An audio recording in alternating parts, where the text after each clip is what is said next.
Hi friends, on today's episode we're going to take a look at the top 10 things on our Arctic Fox 990 that we think suck. Maybe to you they just are inconveniences, but to us this will be our top 10 list of things that we think suck.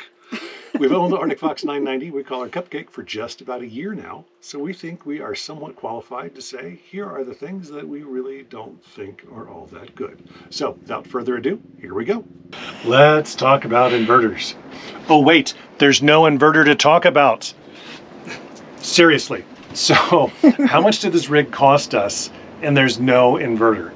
This is craziness to me.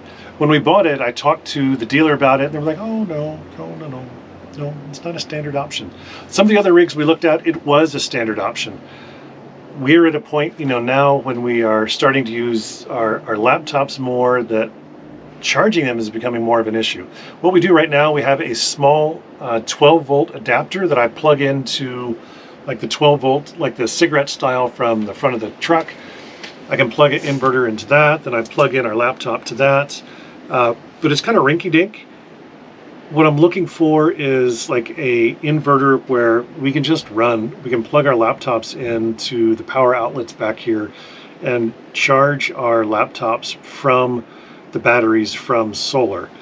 We can charge our laptops when we turn on the generator, or we can charge our laptops when we turn on like shore power. But other than that, we're stuck with this rinky-dink method of plugging into the 12 volt adapter. So I would love for there to be some kind of an option that we could put an inverter in here. This is a big miss in my book from the folks at Arctic Fox. Non-organized storage. So storage makes our list for both things that we like and things that we don't like. Here's what I don't like. There's a lot of space over here. We each on our side of the beds, we have a lot of room to put things into storage. It's when we kind of open it, it starts to fall apart.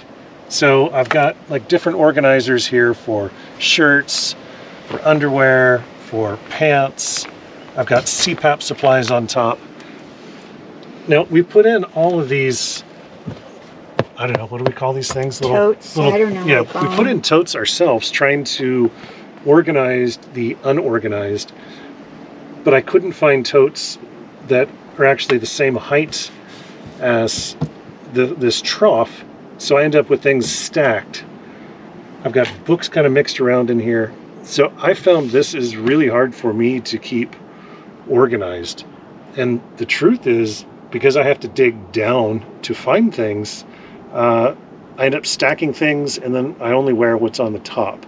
So probably in a lot of my videos you've noticed I've got like 2 shirts. I have 2 red shirts and a blue shirt. Those are the ones that stay on top of my pile, so I wear them the most. So I think this should be broken out, maybe a little better organized if it was broken into sections that I could use. And definitely if this lid came all the way up, that would give me easier access into here. When we look back here, this is where I've just got stuff stuffed in here because I'm not wearing shirts that I need to hang up. I don't have jackets or anything formal. It's got like a little hanger thing at the very top here. What I've actually got in here is my sleeping bag, and I've got a backpack, and then below that I have like 20 books that I've just stacked in here on the bottom. So I think some kind of shelving system in there would help me make better use of it. I think the challenge, being full-time RVers, all of our tools are in storage, in a shed somewhere in Portland. So it isn't like I can just stop suddenly and say, oh, I'm going to build some shelves and put them in here. So I'm not really sure what you do with this area if you're not doing exactly what I'm doing, which is just stuffing a bunch of crap into it. So I think it could have been a much better design and layout if it had some kind of, even an option that you could pay money for shelves to add in here. Because to me, if it had shelves, I would put socks in here and stack them back, or sweatshirts or stack them back, something where I could use a shelving system. This is just kind of a dump and forget. And honestly, this is also our Costco storage zone. So I keep salsa in here, I keep oatmeal in here. Yeah, when we buy things that we have extras of at Costco because we like the price. We're not so crazy about the volume. I end up stashing them in here. And honestly, we've forgotten about some of the things that we've stashed in here. So a good and a not so good for the storage. Number 3 on our list of things we dislike, the stove vent flapper.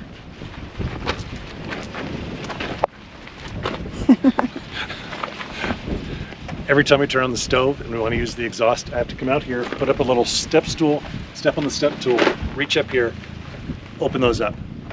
Terrible design. Terrible design. Please, please, please, please, please, someone fix this. Not that I'm bitter. Sounds like you're very passionate about this. This is just crap design. That's all there is to it. Other things we can say, oh, you know, personal preference. This is crap design. So, just saying.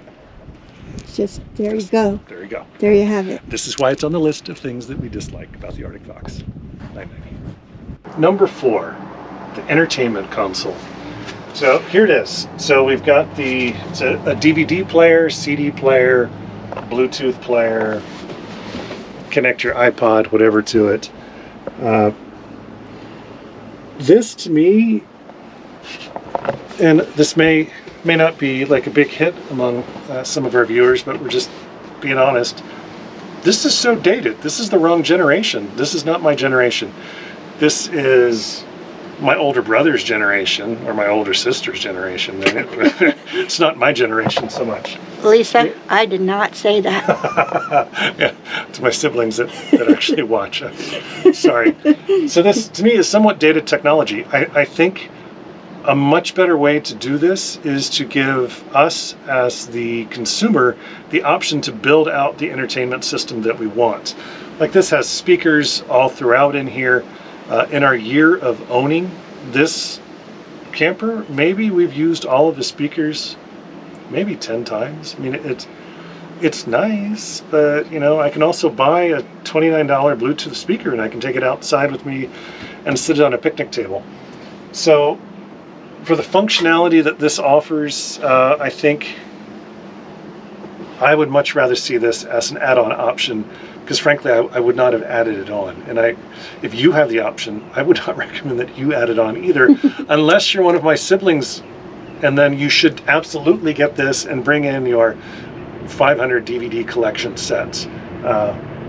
So, yeah, enough about that. So one of the things that I don't really love about the truck camper, I can't say Arctic Fox because I think it'd be the same for any truck camper. It's a bear to make the bed. It's really hard.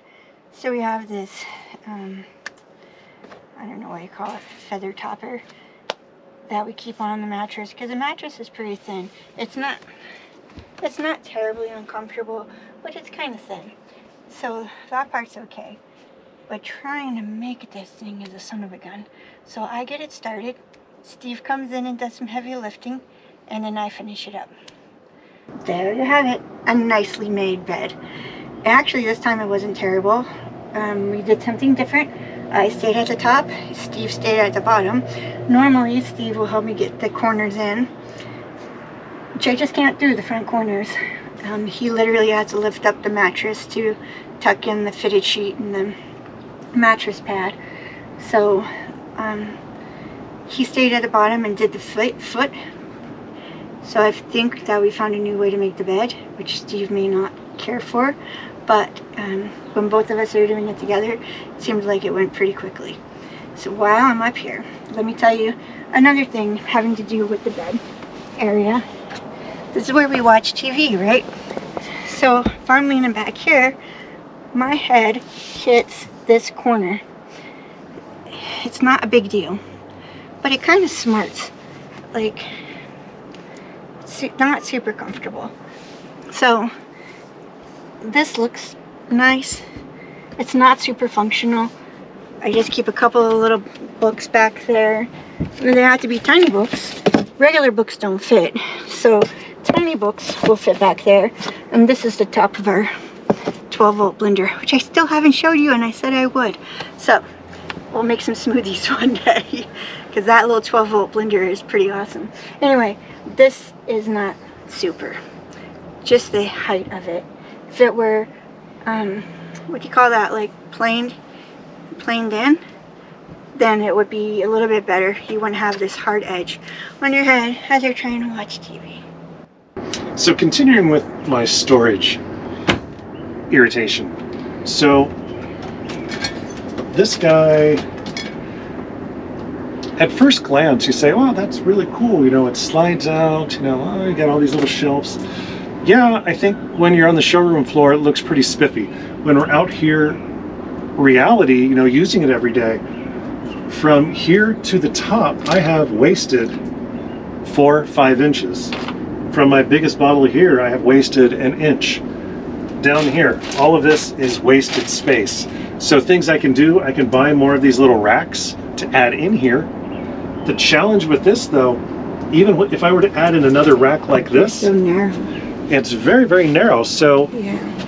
when we look on the side and we look in here, I have on this side, I'm guessing I have 4 or 5 inches of dead space where there's nothing on this.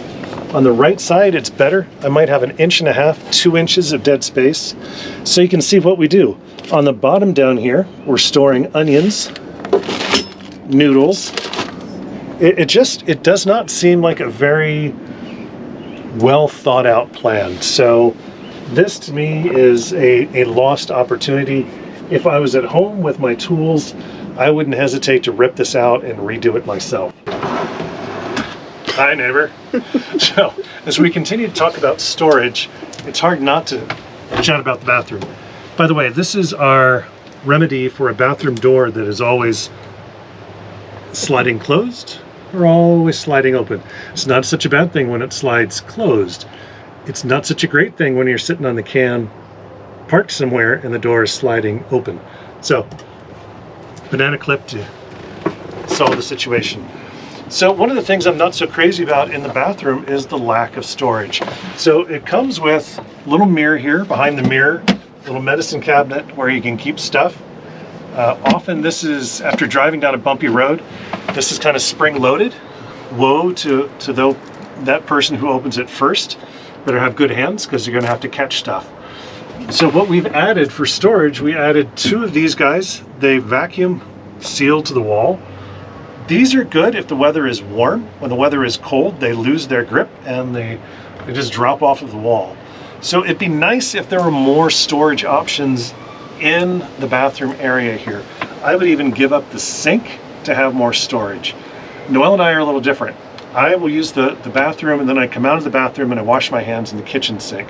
I think Noelle uses this sink. But for me, since this is my part of the video, I would say, let's get rid of this little sink and give me more storage. It'd be a trade-off that would just be so much more beneficial to me than having this little tiny sink here. It's one of the things that I wish were a little different in the Arctic Fox. This is Arctic Fox. I wish there were a window in the cab over. We saw that in the Cirrus models and I loved it. It's one of the things I really enjoyed in my camper van, was having a back window right by the bed. I could look out and see stars at night. Now, you can't really do that so much. I do have this skylight just above me, and so I am peering out at it when I, get up in the middle of the night to use facilities. But I just really wish there were a big window in the cab over. I think Arctic Fox used to have it, and they quit doing it because of leaking. That's what I want to say, but I'm not positive. But I think that's what I've read before. So I, for one, wish we would have had that. Number 9, what I don't care for on our Arctic Fox 990. Which, again, just like making the bed, this isn't necessarily something that's only the 990s. Every camper we looked at was the same. I don't like the outdated decor. I wish they would liven it up a little bit, give me some white paint maybe, or white laminate cabinets, give me a solid tone countertop.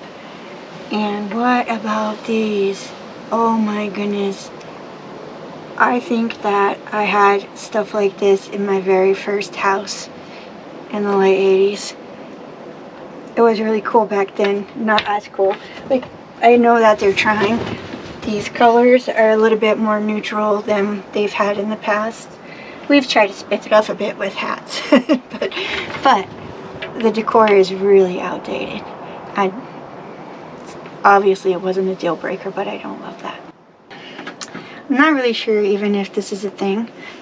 Steve and I chatted about it a little bit, but one thing that I wish were a little different is the solar charge controller panel.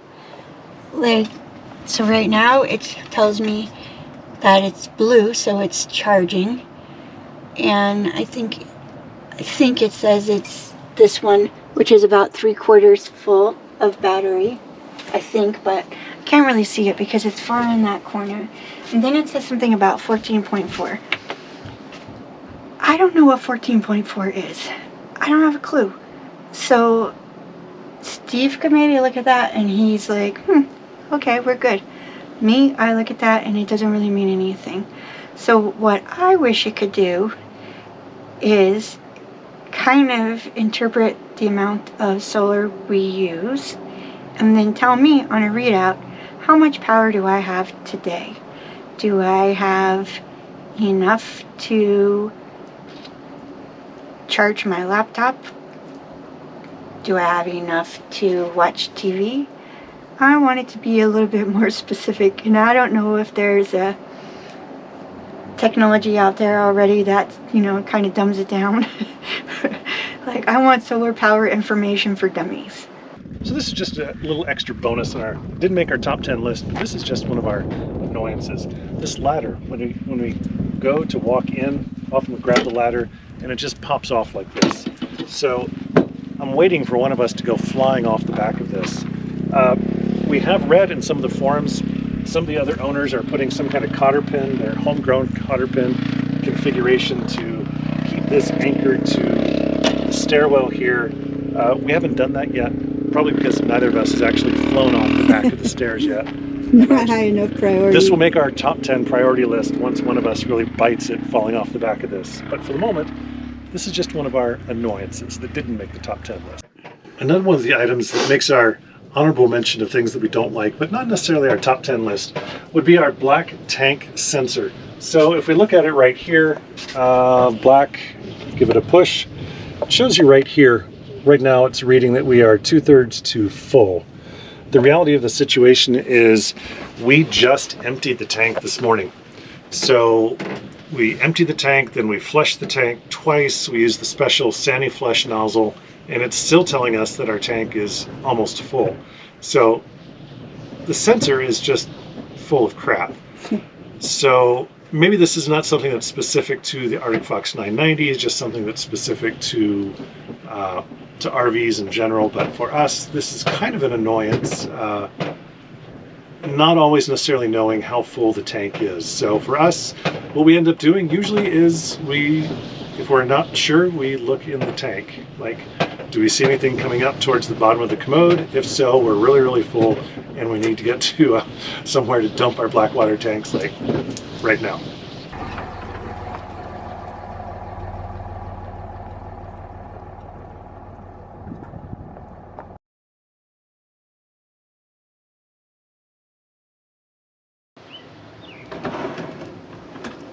As we talk about storage,